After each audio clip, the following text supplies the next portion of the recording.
With less than 90 days now until sweeping tariffs kick in on imported goods from around the world, more allies are coming to meet with President Trump, searching and wanting to make a deal. The president, meanwhile, once again threatened to fire the Federal Reserve chair after Chairman Jerome Powell warned that the president's tariffs could hurt the economy, although Powell says the president cannot fire him. Also, a Democratic senator had a meeting with the migrant who was mistakenly deported to a prison in El Salvador, but President Trump appears to be washing his hands of that whole situation. NBC's Alice Barr has more from Washington, D.C.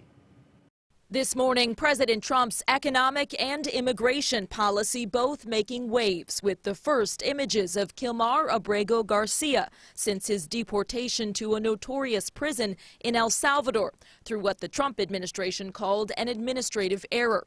Meeting here with Maryland Senator Chris Van Hollen, who traveled to press for his release. Kilmar has his due process rights. The White House interpreting a Supreme Court order to facilitate Abrego Garcia's return to mean that El Salvador would have to initiate the release. That country's president writing, quote, "Now that he's been confirmed healthy, he gets the honor of staying in El Salvador's custody."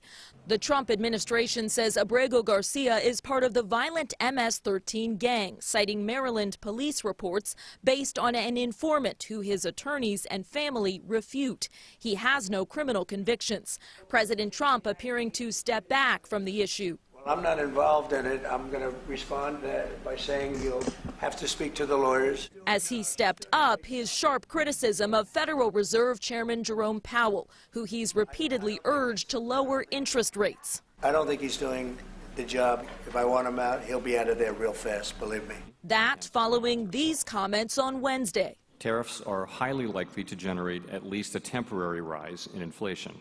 The Federal Reserve is designed to act independently to avoid political pressure, and Chairman Powell, who President Trump once appointed, has said he doesn't have the authority to fire him.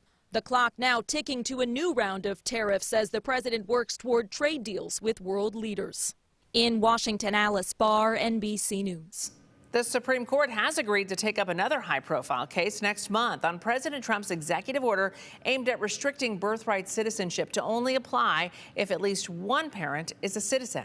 For now, that policy is blocked, though, nationwide, and the High Court allowed the hold on it to stay in place.